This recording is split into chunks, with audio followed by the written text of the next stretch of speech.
Well, we might actually kick things off as the last couple of people roll into the room. Hi, I'm Scott Holden, and I'm going to do the obligatory boring intro slide in a second. And this is Kubernetes 0 to 100. We're really looking at you've had some previous experience with containers. You may have played around with them a little. We're going to revisit a little bit of that knowledge as well, just to make sure we've got a ground level set. And we're going to take it from there. We're going to assume little to no knowledge about Kubernetes itself. And more importantly, we're going to assume we don't know why we actually need Kubernetes as well. So it's important to actually make the distinction between container runtimes and Kubernetes and all that, and we'll drill into that in a lot more detail. But to begin, most boring intro slide you'll see this entire week. I'm Scott Holden. You can reach me via email or GitHub. That's pretty much it.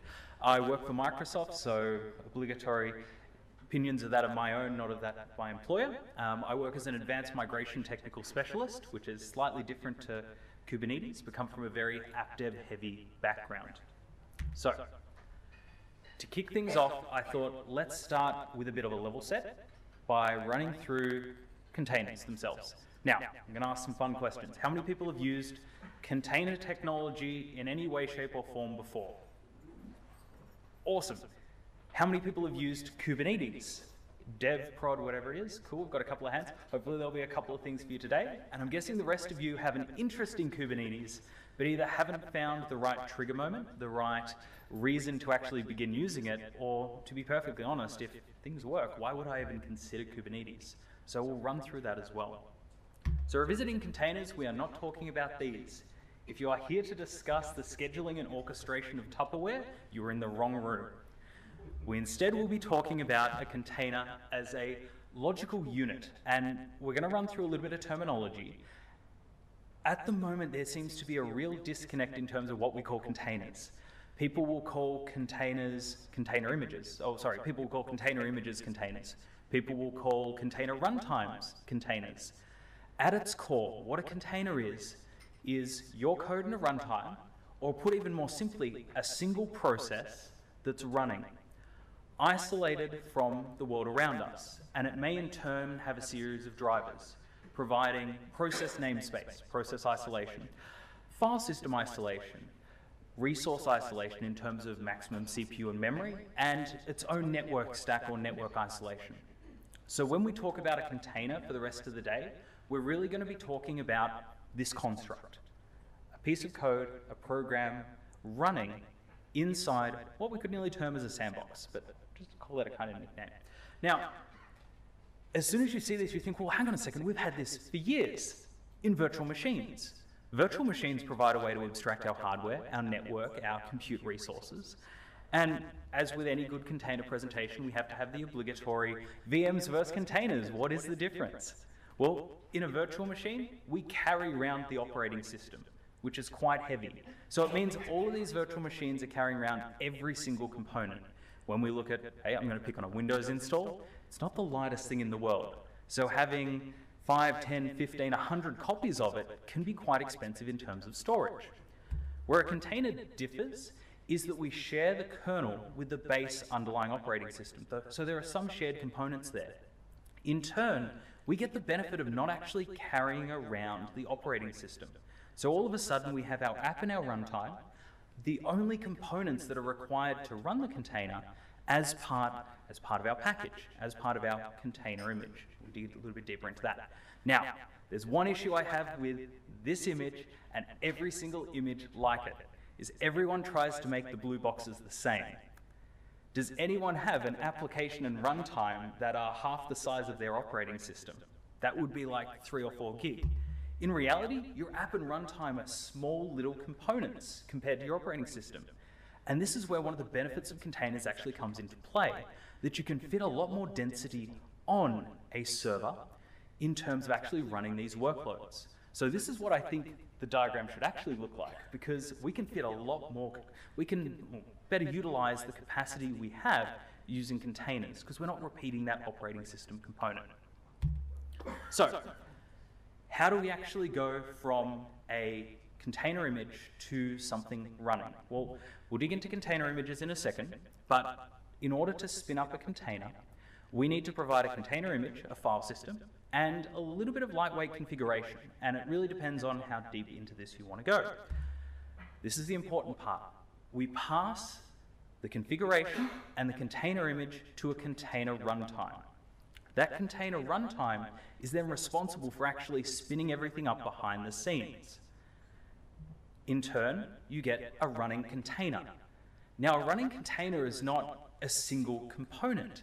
It's a whole lot of different services in the background that are actually working together to provide all these different levels of isolation and abstraction.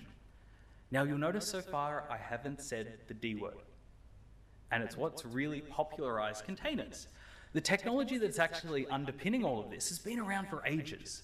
C groups have been around for, I don't even want to think how long. Process namespaces and process isolations, even longer. So the technology isn't new. What is new and fancy, though, is these awesome toolkits that actually provide all of these components in one place. So Docker became really popular, and that was the D word I was talking about. This is a PG or G-rated session. So. Docker really provides a toolkit to actually allow you to put all this together. It provides the tools to create those container images, those file systems. It then provides the container runtime for you to actually pass the image into to get those services behind the scenes spun up. And it also provides then the long-term management, being able to stop, monitor, get logs. You can perform everything Docker can do using individual components and individual services, and if you have a bit of free time, read up on LXC and what it's actually doing under the hood. There's a whole lot of really cool stuff happening. But what Docker gives us is the ability to do Docker run. Now, for the majority of this talk, when we refer to Docker, we're going to be referring it in the use case of a container runtime, something we pass a container image to have it to execute the container itself. So, without further ado, let's run a simple container. So, hopefully this will seem fairly familiar to everyone. So here I've got a virtual machine rather than running on my local laptop, just to give me a little bit more RAM and to please the demo gods. On this, I've got installed Docker Desktop. Now, Docker Desktop is a way of actually running the local Docker daemon on my local computer. Now, because I actually want to deal with Linux containers today, it's actually spun up a virtual machine in the background that's doing all the heavy lifting for me. So I'm actually a couple of layers deep in terms of virtualization. And my virtual machine is frozen. Huzzah. There we go, perfect. So, Docker Desktop is fantastic to run on your local computer. This is really about a local Docker experience. Now, the reason I really wanted to call this out is I'm running Windows, yet I'm working with Linux containers. I can flip this around to use Windows containers as well, but we're going to stick in the world of Linux for the moment. So, I'm going to come into my command prompt, and in order to interact with Docker, and we won't dig too deep into Docker today, I'm going to do a Docker, and let's just do --help. --help's really helpful because it gives you all the information of everything you can do. In order to start a container, and once again, hopefully this is seeming fairly familiar to a few people, we do Docker run, and then we need to pass our container image plus a series of options into Docker to run. Remember, we have that plus configuration down the bottom. So I'm going to pass in -d, which means run in a detached mode. So in this example, we want to actually have it running in the background rather than having it stay open and wait for us to close it off. I'm going to be really clean here and do --rm. If you're working with Docker, this will become your friend. This literally means when the container stops running, clean up everything. That way you don't end up with a whole lot of stopped containers sitting around. So pro tip for Docker for today. Now, I'm actually going to be running a web server here to demonstrate what we're doing. Has everyone heard of Nginx? It's fairly popular. It put in place here IIS, Apache, HTTPD, any web service you want, but I'm going to pick on Nginx because the container is quite nice. So we're going to run Nginx, and I need to add one more option to actually get this to work. If I was to execute this right now, it will spin up isolated process space, isolated file system. Doesn't really set any limits on compute or memory utilization, but it'll also set up its own little networking stack. And unless I actually tell Docker I would like to interact with that network, I won't have access into this container. So I'm going to add one more command, -p 8080/80. And this is, I would like to map port 8080 on my computer into port 80 running on the container. Now, this is the quintessential first Docker workload that everybody runs. So, and there are many examples of how to do this. If we actually kick this off, the first thing we notice, we get this big, massive show on hash. This is our container's identity running inside Docker. This is our running container to a degree. If we do a Docker PS, we can actually see what's running in the background. And you can ignore a couple of those demo forts. They weren't meant to show up just yet. It's just the top one. So we're running Nginx, and we said it should be available on port 8080. So if we were to open up our browser, go to port 8080, hey, got Nginx running inside a container. That's it. That's running a container on Docker. Now, it will stay there running until we explicitly tell it to stop. So I'm just going to do a Docker stop. Now, pro tip, containers get names, and they're awesome, fun names. Things like recursion abalati, whatever it is. You don't need to type them in. A really shorthand way of actually addressing anything within Docker is to just use the first couple of characters to uniquely identify the hash. So in this case, I can see my top level Nginx container has a container ID starting with A9A, and that's actually unique. So I should be able to type stop A9A, and that'll stop that container that I was looking at. So really shorthand, it means you don't have to write things out. Now, if we were to come back to our browser, refresh this, it'll time out and say, hey, the socket's not available, we've shut down the container. There we go. All right. Let's jump back and dig a little bit further. So what is a container image? And once again, this might be running over some known ground for most people. Well, a container image is drastically different to what we think of when we look at virtual machine hard drives, or even a physical hard drive. A container image is actually made up of a whole lot of layers. And hey, like onions and parfait, layers are good. The container image itself is based on top of a previous image that in turn is based on a previous image that is in turn based on Scratch. Scratch is the very bottom point. When we talk about Scratch, it means nothing on the file system. Think of it like a blank hard drive. If we actually take a look at what we were running there, say for example, Nginx, looking at the second one down, Nginx in this case is based on the Debian Buster Slim image, which that is based on Scratch.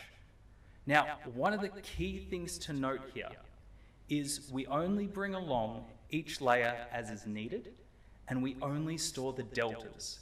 And this is, it seems a little bit silly at first, but it's absolutely amazing, because it means if we just need Debian, we've got 69 meg worth of utilization. If we then need Nginx, we add on additional 56 meg. If we then need some custom code on top of that, and we'll talk about custom container images in a second, 1K, whatever it may be. The other benefit we get is if multiple containers use the same layer below, it's shared between the two in terms of being downloaded once, stored once, but being able to be referenced. So all of a sudden, for all these base layers, we only need to keep one copy of them. We can also do this. And this is really fun. Come chat to me later if you want to talk about running images on Scratch and doing really fun things with .NET Core. This is a little bit of a hobby. But anyway, let's have a quick look at making a container image, because this is something that I find a lot of people skip over, and we're going to do it a slightly different way. We're going to ask a trick question here. How many people think you need a Docker file to create a container image? A couple of people? Cool. Said it was a trick question. And you actually don't need a Docker file at all. So what I'm about to show you is absolutely disgusting. You probably shouldn't do it in production, but it's a great way to actually understand how a container image is made up. So I actually want to change my Nginx page so it shows something completely different. So I'm going to rerun my Nginx container. So it's sitting up and running, and if we come back to our browser, we should see that we've got welcome to Nginx. I don't like this. I wanted to say hello world. That's the classic example. So from the command line, I'm actually going to enter into the container. I'm going to connect to its process namespace and spawn my own process side by side. To a degree, this allows me to run whatever I want inside the container itself. So if I do a docker exec, I'm going to do -it because I want this to be interactive so I can talk with it, and to be TTY, so terminal experience for lack of a better word. On this, I'm going to run with the container that I just spun up, which starts with 92EE, and I'm going to run a command. In this case, I'm going to run bash. What this has actually done is started the bash process inside the container, sitting completely isolated. Now, because I'm now inside the container, inside its process namespace with its attached file system and networking, I can begin to interact with all of those components.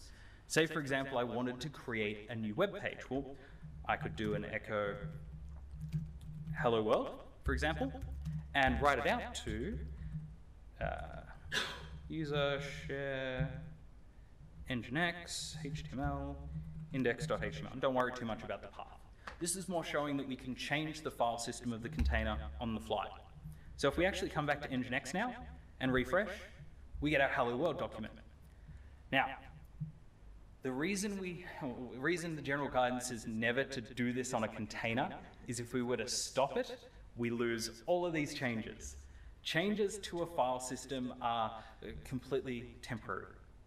The images themselves are immutable.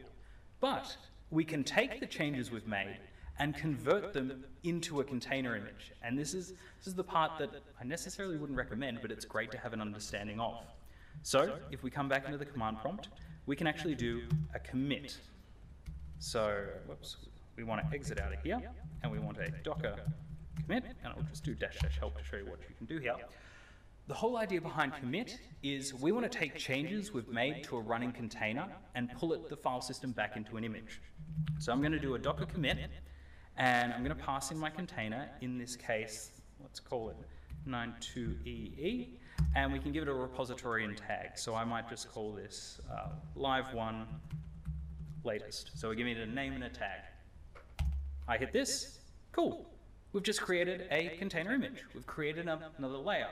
So if I was to do a docker stop 92EE, we take our web server down. If I was to now run the exact same command as before, but instead of specifying nginx, I specify live1 latest, we actually kick our web server back up with all the file system changes that were made. So we jump over here, we refresh, nothing actually changes. We've created a copy of our file system. Now, why is this important to know? Well, when you see a Docker file, something like this, what does run do? Run is the equivalent of jumping into the container, executing that command, and then taking a snapshot of the resulting file system. So when you have run commands in a Docker file, it's the same as actually jumping in, making those changes, and then taking a snapshot. This is important to remember for one big reason, and we'll get into versions a little bit later on. If you've got a component that's not idempotent, every time you call it, it gives you a different result. Every time you build this Docker container, you're going to get a completely different result. And the big one that often catches out people is things like apt install or apt-get install. If you're just doing a generic apt-get install and not specifying a version, every time you rebuild the container, you just grab the latest version of the software, which may be the behavior you want, but it may also be a little bit dangerous. So, the other way to build a container, as we all know, use the Docker file and do a Docker build. Anyone want me to run over that quickly, or let's get on to the fun stuff? Sorry? Yeah. When you created the first time, you told the Apache server, you told the server, Yep. server to read it. Yep. But when you created the image, you didn't tell like it's again to use the web server. Yep. So from the file system, can you detect more and more than do that? Yes, so the equivalent from at the top here was the same as starting the old image. So from nginx here was the same as the run nginx.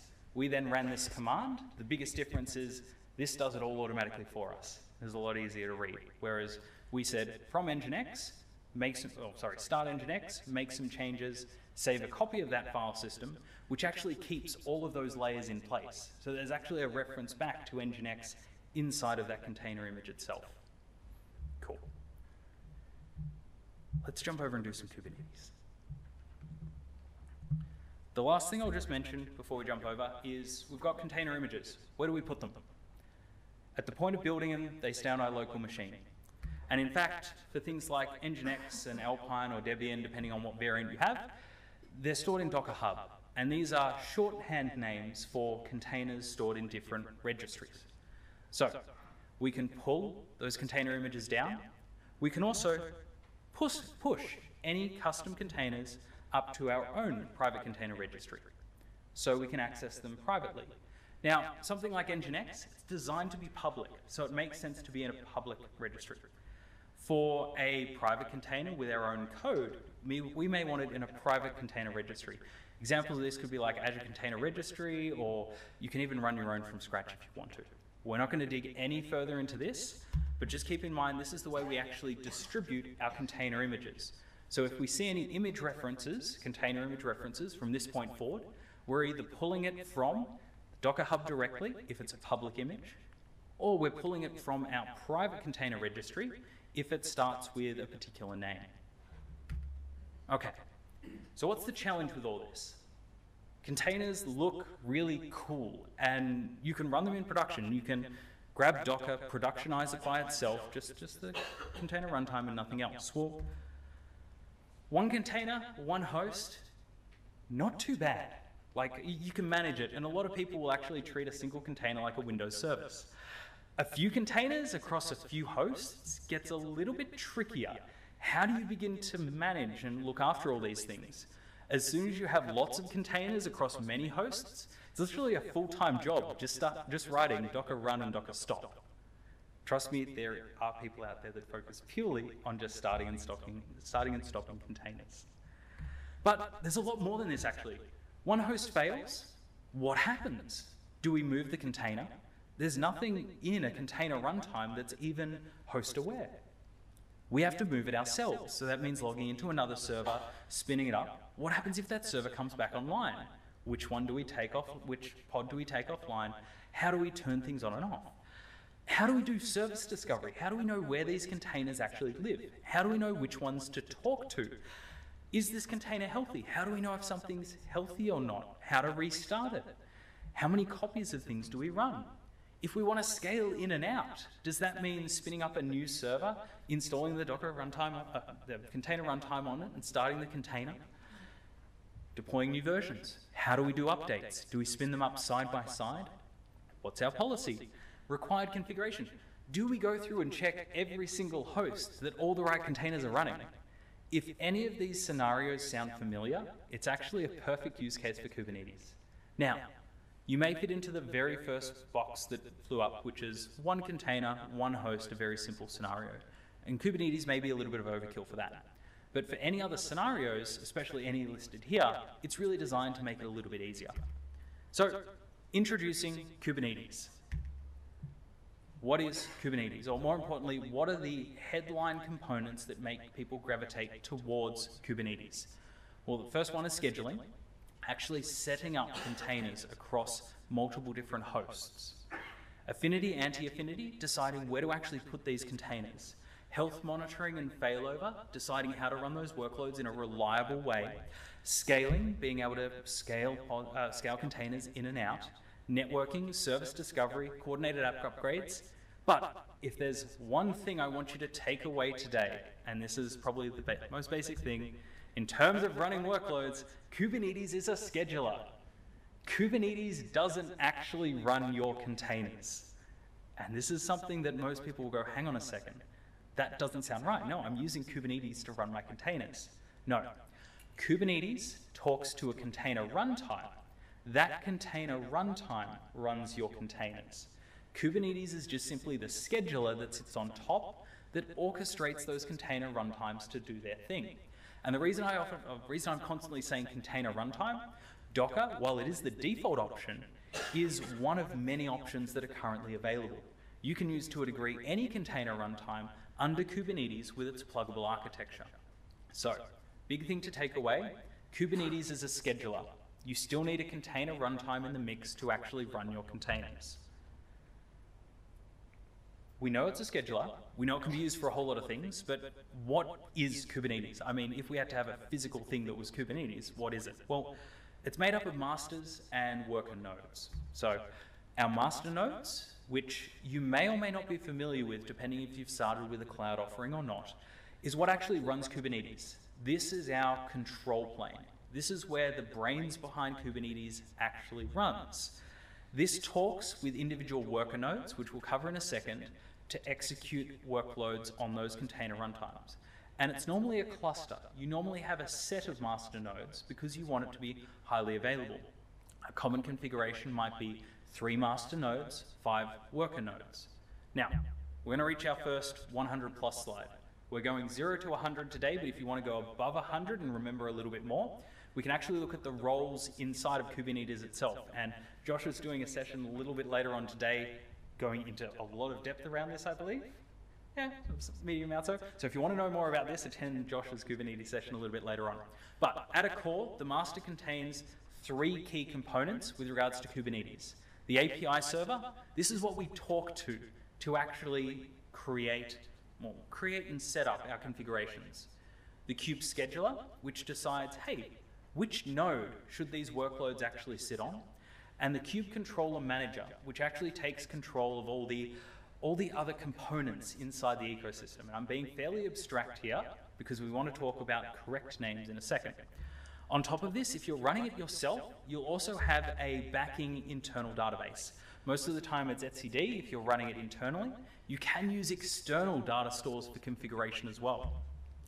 And if you're running on a cloud, chances are you'll also have a cloud configuration manager, which is what actually communicates with the underlying cloud provider itself. So if we're running custom containers on top of a cloud provider, you'll probably have one of these. Taking it one step further and looking at worker nodes, this is just some form of compute. Like when we're talking about these nodes here, these could be virtual machines, these could be physical machines, these could be Raspberry Pis sitting in the corner of your office. Awesome thing to set up, by the way. This runs your workloads. And the container runtime lives here. This is what's actually kicking everything off. Now, something to peek behind the scenes a little bit further, everything we've talked about previously is also containers, so it's turtles the whole way down.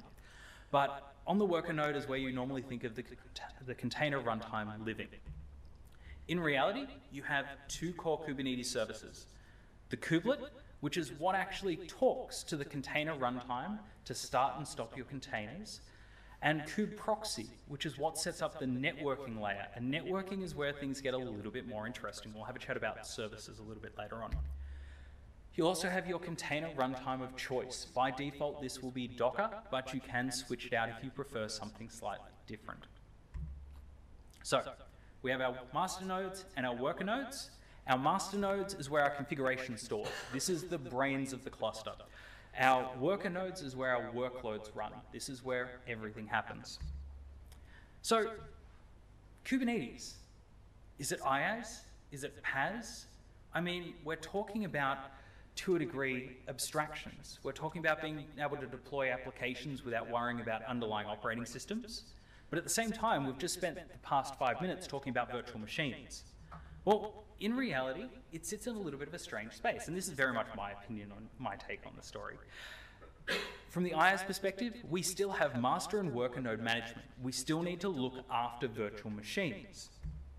But in terms of deploying our applications, we don't care about those virtual machines. We don't care how many's there, we don't care about the underlying network. We just give it a deployment and have it run.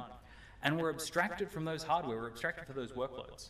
So to a degree, Kubernetes kind of slides in the middle, where there's some components that are very VM focused, some components that are very application focused, and it really depends on which side of it you sit. A lot of organizations may choose to have their traditional ops team look after the infrastructure components, while letting their developers provision workloads to Kubernetes itself. This, to a degree, gives you the separation of duties between your infrastructure and your app deployment. You can break that down further with networking and security and so on and so forth, but it's just a little bit of an interesting concept to think about. There's also another option. I don't want to manage masters. Managing masters just means I have a bunch of extra VMs laying around.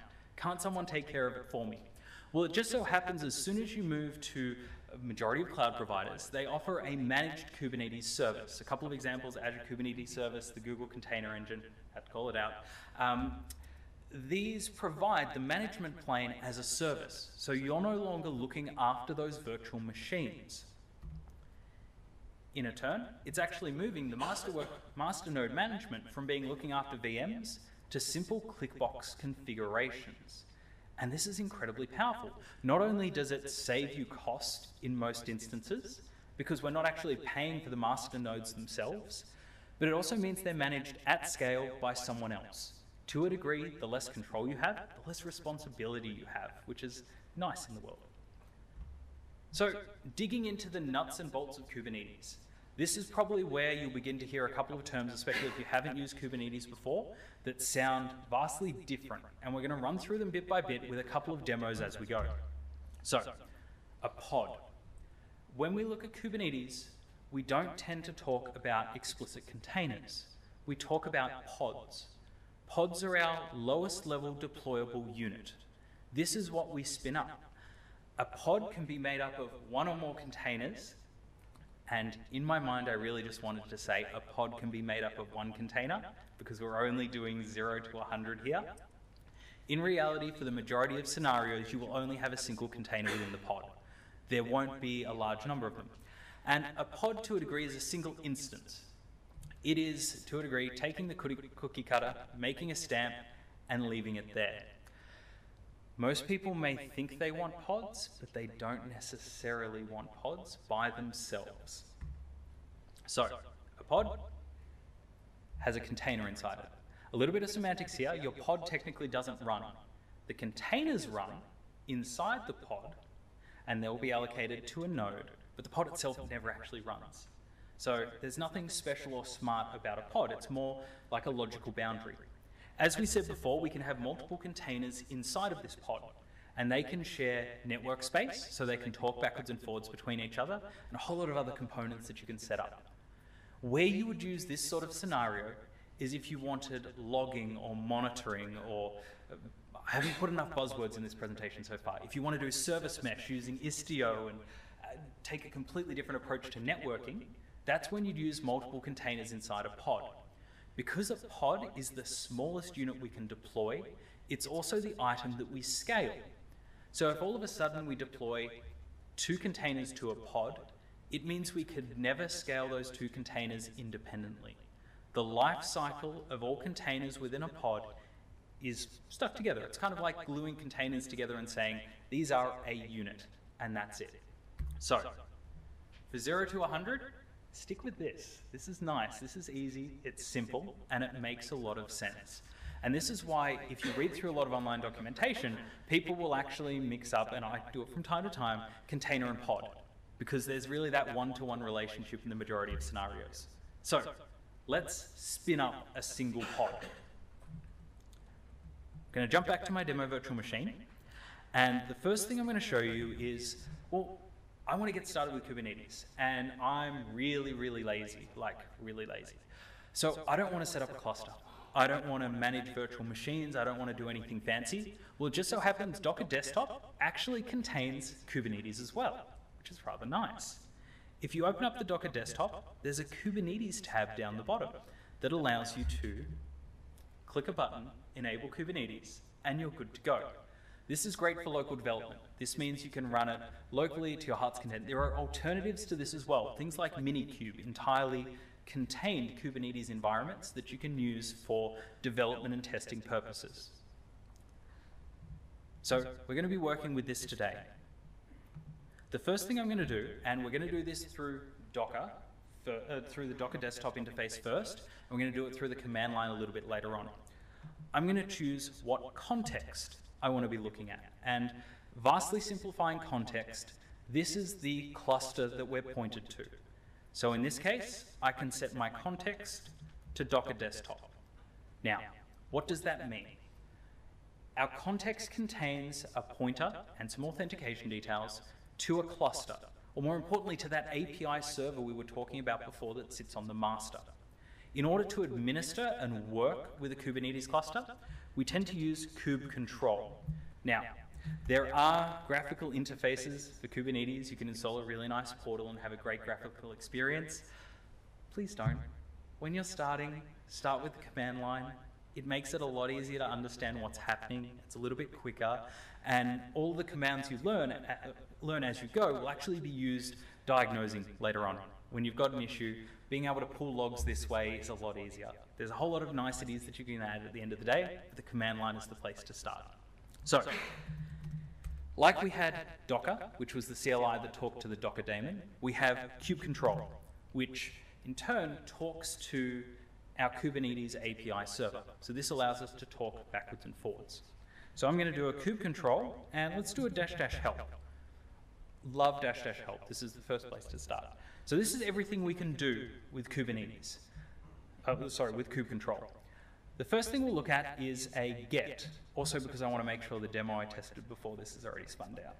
So if we do a kube control get, and we can specify the object that we'd like to get. And we've only really explored one so far, pods. So if I say kube control get pods, awesome. It still hasn't, my last demo hasn't finished off, that's all right. So our kube control get pods allows us to see what pods are running within an environment. Now, what if we actually want to deploy a pod? Well, originally I was going to do it through the command line, but please don't do that. It's been deprecated. Don't create things directly through the command line. Templates are the way to go, because templates are a little bit easier to read. So, what does a pod template look like? Well, as we saw before, a pod was that outer boundary. So, and this is the YAML format that we'll be seeing everything in today. For a pod, we have an API version. This is an internal indicator to Kubernetes to say what API we should be using.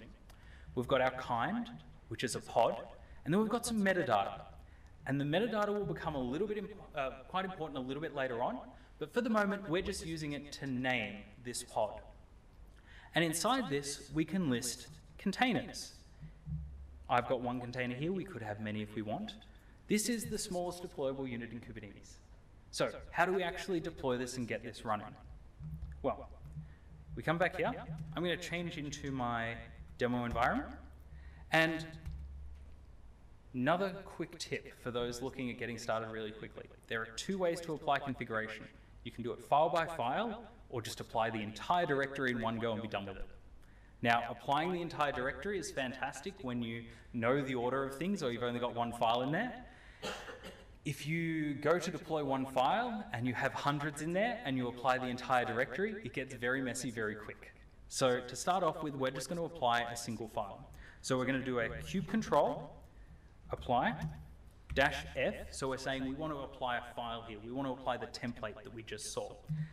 And into this, we're going to pass our YAML file. So this is just pointing to the file we had a look at. Kicking this off, we'll say, hey, the pod is created and ready to go.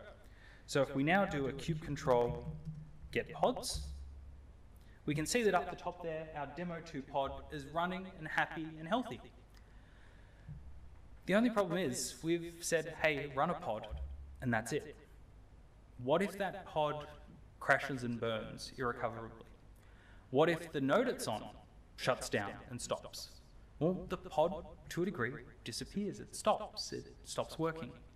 A pod by itself doesn't give you any form of Kubernetes resiliency to a degree. So the container by itself, depending on its restart policy, may kick itself back off if it crashes. But it won't, by default, move it across nodes. We have to think at a level above a pod to actually get any form of resiliency in the infrastructure. So the opposite of a kube control apply is a kube control delete.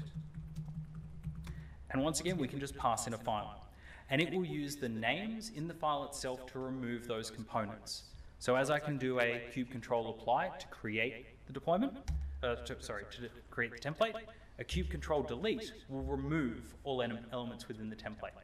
These two commands will become your best friends in terms of working with Kubernetes templates and spinning things up and down. So that pod's been deleted. It will kick off and delete in a couple of seconds. Awesome. So we've talked about a single pod, and please don't use single naked pods. They're not designed to be used that way. A pod is great if you just need something to run, but it doesn't give you any layers of protection. What most people will tend to use is one level up from a pod, which is a replica set.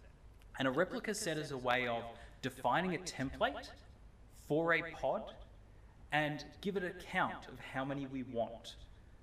What this looks like in reality is this. Now, there's an interesting concept here. The pods don't live inside the replica set. The replica set is responsible for spinning up those pods, but they don't explicitly live inside. They're just pods at the end of the day. What the replica set does have, though, is a template, and that template allows us to define what is deployed. In this case, if we said we want 2 replicas, the replica set will spin up those pods on our behalf for us. This is powerful because if we now say, hey, I want 3 replicas, we have 3 pods running. If I then change that back down to 2, we now have 2 pods running. Likewise, if while running 2 pods, a node goes down, we lose a pod, somehow it just disappears into the ether, or we explicitly kill the pod, the replica set's going to realize, hang on a second, I've only got 1 pod running. I've just received an event. So I'm actually going to spin up a brand new pod in its place. So a replica set is basically guaranteeing that we're always running 2 copies of this template. Now, what most people actually want when they start using Kubernetes is basically this. I want 1 replica of this pod and guarantee that I will always have 1 copy of this pod running. So if we were to delete this pod, if we were to take down a node, if we were to somehow destroy the pod, the replica set would respin up that pod for us. So let's actually have a bit of a dive into it. So just as before, we're going to have a look at the template behind it and then apply it and have a bit of a play with it. So a replica set is a little bit longer than just a straight pod. Here we have our replica set at the top. We have a selector, and we'll get back to that in a second, and a template. And the template should look exactly the same to a degree as our pod definition. This is absolutely fantastic because it means we can reuse some of those components, and under the hood this is just a pod template. The important thing to note here is our match labels, and I've given these all different names on purpose. Because there's no explicit relationship between a replica set and a pod, we have to define one. So this is where we're saying that, hey, any pod we spin up, give it this application name, and make sure it matches this label when it runs. So let's spin this up and have a quick play. Yep, cool. Awesome. So the replica's created. If we now do a kubectl get pods, we should see that our demo 3 has 2 replicas spun up and ready to go. We're all up and running. If we were to kill one of those pods, for example, so if I was to now do a kubectl delete pod and then pass in this name, terminate it, get rid of it, so there's now only 1 pod running, what we'll find is it's already started spinning up a brand new container in its place because it's figured out that, hey, this container has stopped. We can also see if we set dash output to wide that these are running across multiple different, this is on my local machine, so they're all running on the same node. In reality, if we had a multiple worker node cluster, these would be spread across those. Now, one thing to keep in mind, we can change the replica count. We can't change the template. Well, technically you can, but bad things happen. Replica sets are great if we want to run one thing and that's it, but what if we want to continuously update it, increment over the top of it? Well, that's when we begin to use, deployments. Before I do that, a quick another 100 plus slide. There are more than just replica sets. There are jobs, stateful sets, daemon sets that all have their own intrinsics on how they run on the cluster. So, level above a replica set is a deployment, and a deployment is responsible for creating multiple replica sets as updates come in. The nice thing about this is we can actually roll back our changes, and I've got a nice graphic. So we have a deployment. You'll notice the deployment sits to the side of the replica set. It's all starting to seem familiar. Our deployment contains a template, and that template is then deployed into the replica set. The replica set in turn then deploys the individual pods. If we change our container template to v2, for example, the deployment spins up a brand new replica set and starts provisioning pods within there automatically. If this is successful, then it'll reduce the number of replicas that are on our original replica set until it hits 0, and until we have the correct number of replicas on our new target replica set. We can also fail back using this method of actually undoing that change, failing back to that old replica set. So if we jump in now and have a look at what a deployment looks like, and this is going to be the surprise of the day, it looks exactly the same. The only thing that really changes here is that it's a kind deployment instead of a kind replica set. That's it. A deployment is really just an abstract construct on top of this to allow ease of deployment. So let's jump back in and do a delete-f, where are we? Kube control, delete. This is the fun of doing everything live on stage. Cool, so we've cleared out our old one. Let's change across to our demo 4. Awesome. So, same command again. ctl apply -f, and instead of giving it a file, I'm just going to do dot. Dot means, hey, just do everything in this folder.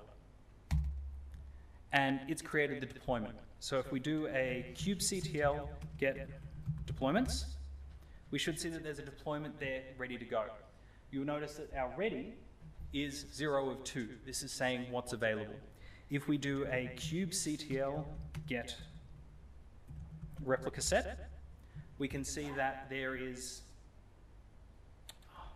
this is why you should always clean up things. Give me 30 seconds. Let's clean everything up,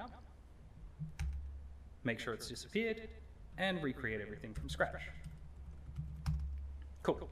So we now should have our deployment sitting there. We should now have our replica set, one replica set, because I didn't clean up doing my pre-demo testing.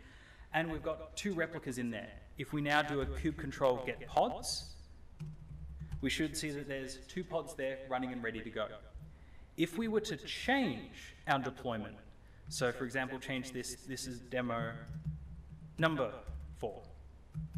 And this is just outputting to the log in the background as a sample workload. So if we change this template, kick this off again and apply the config over the top.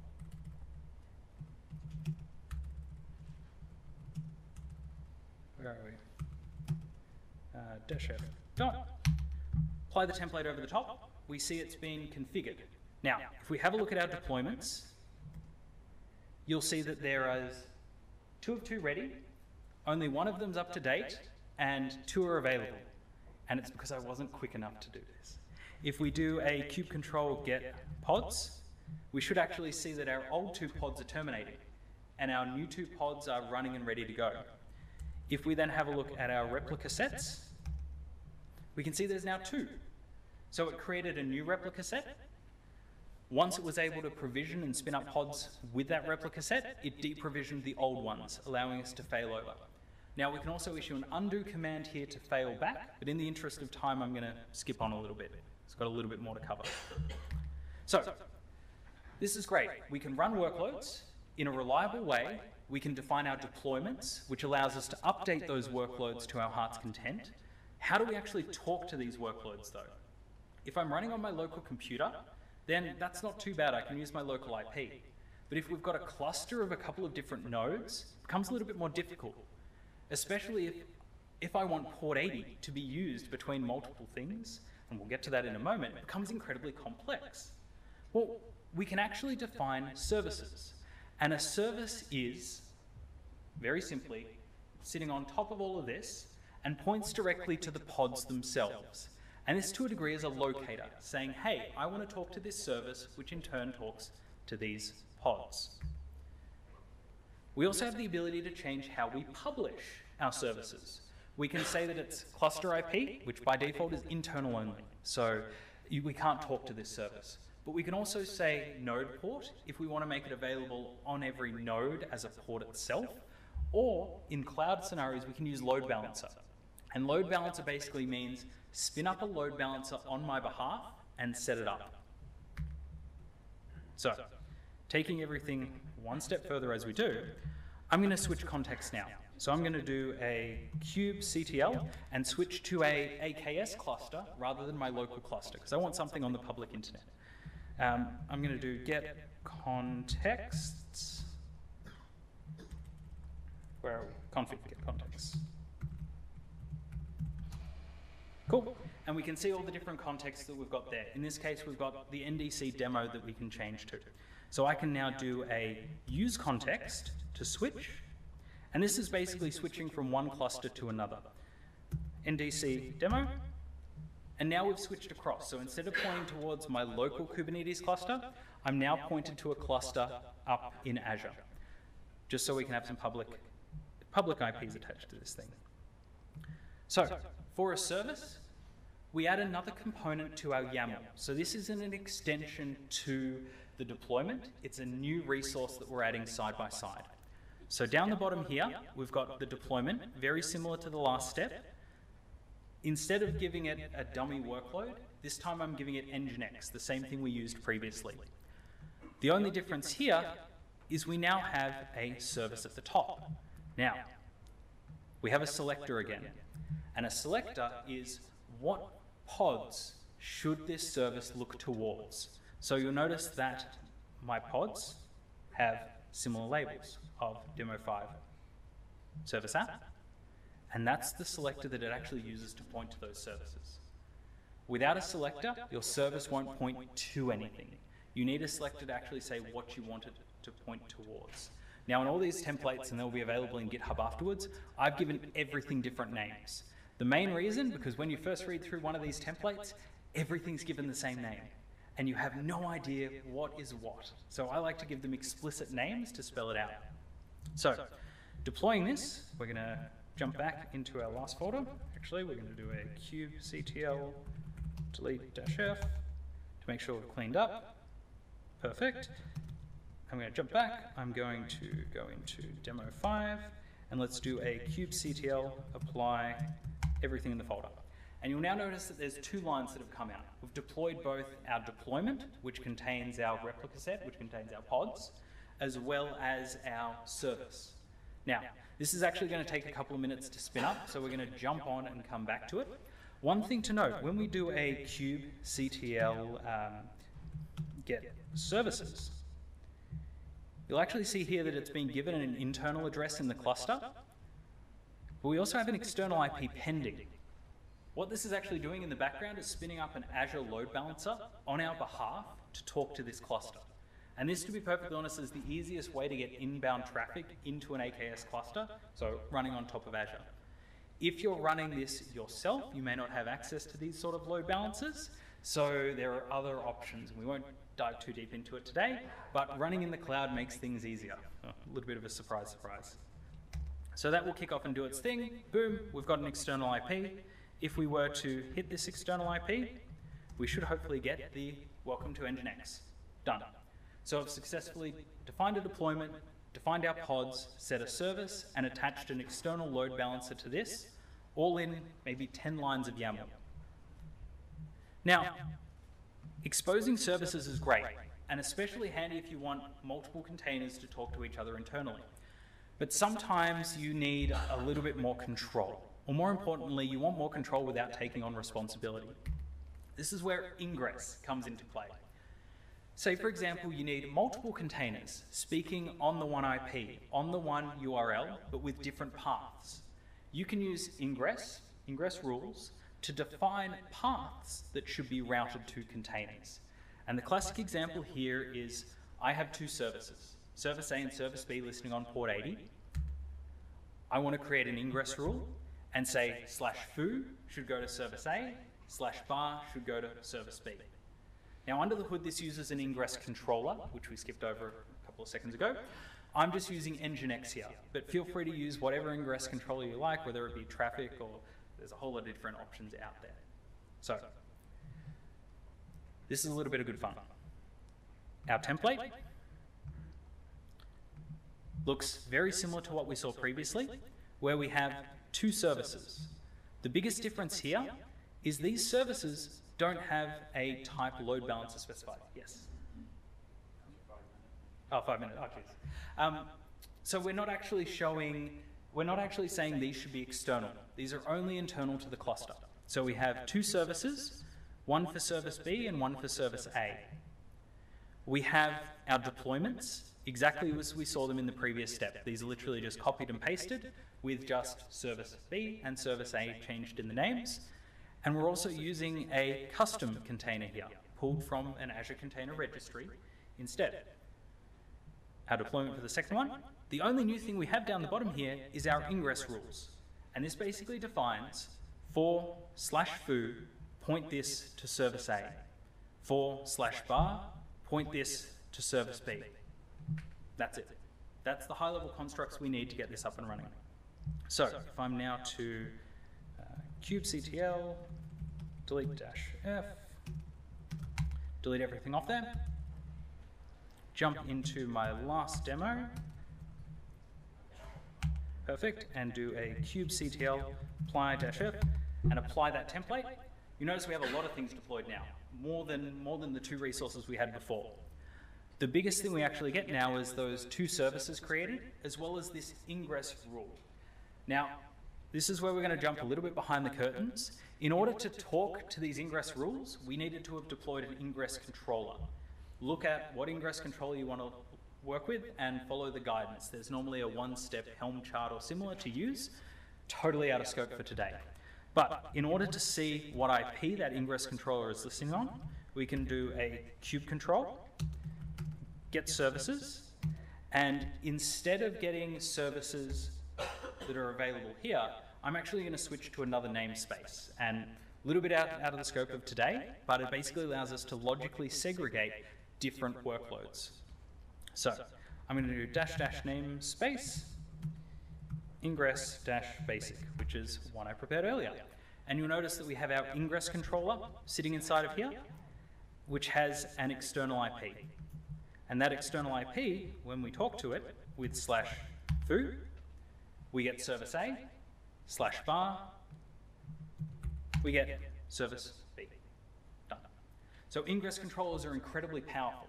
Now, I actually mark these slides as 100 plus.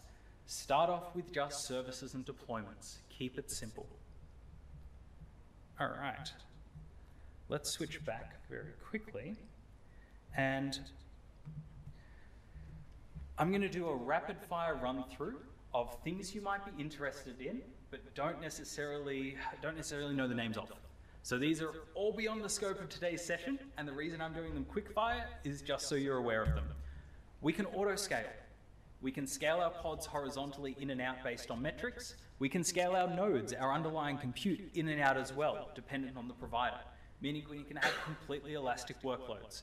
This does not come by default. You need to put it in your configuration. Kubernetes doesn't instantly mean auto-scaling. It just gives you the ability to set up auto-scaling. Volumes.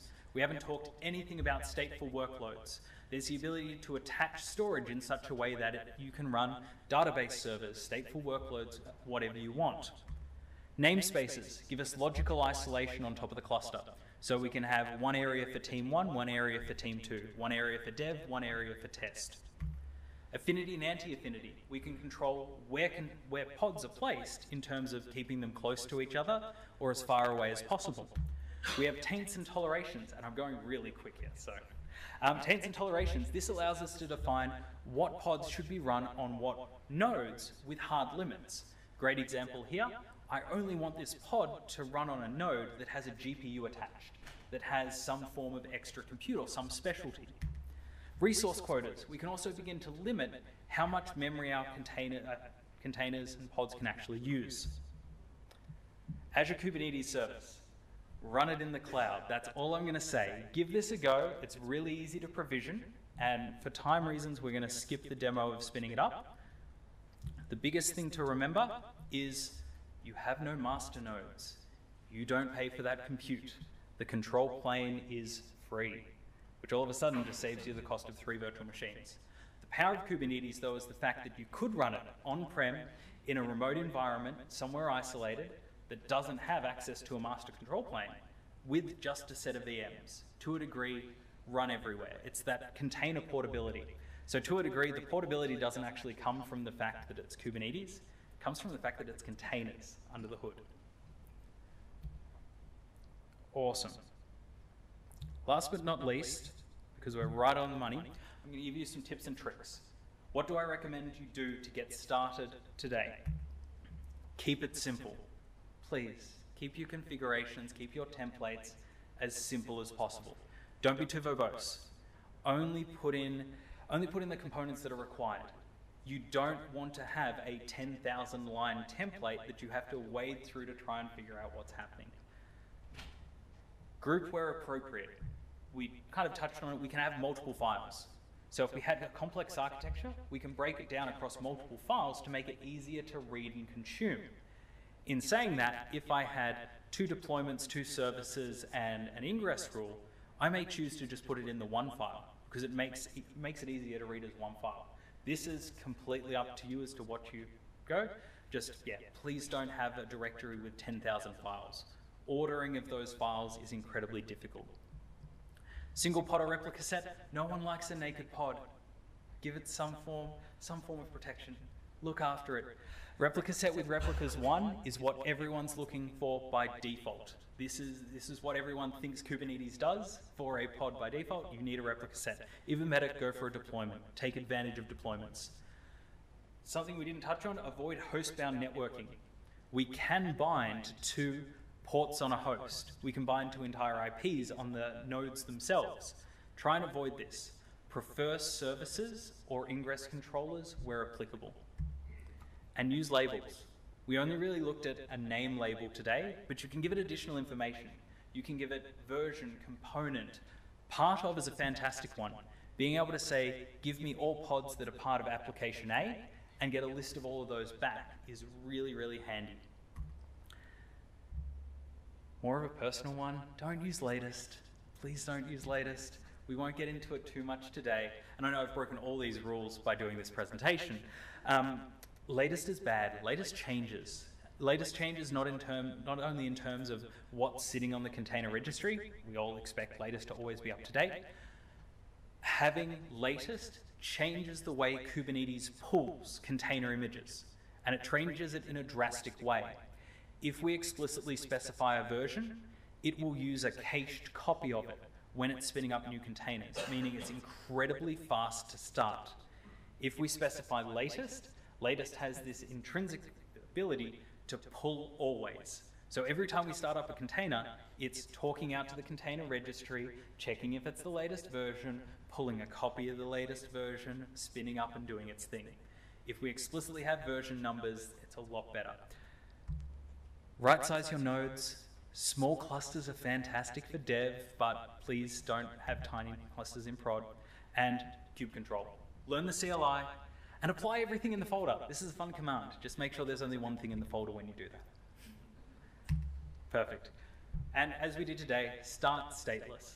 Stateless is the easiest way to get started. We don't need to worry about storage. We don't need to worry about using files.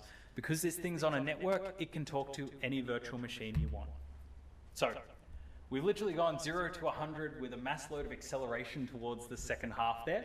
But I hope you enjoyed, hope you got a good understanding. Most importantly, remember, Kubernetes is your scheduler. You need that container runtime under the hood to actually run the containers. Pods are our smallest deployables. Replica sets is how we deploy multiple pods. And our deployments is our top level, what we like to use. Services allow us to target particular pods. And ingress gives us greater control over traffic into the cluster. I'm going to leave it there. Thank you so much. And because we've gone over time, come see me afterwards for questions. Thanks.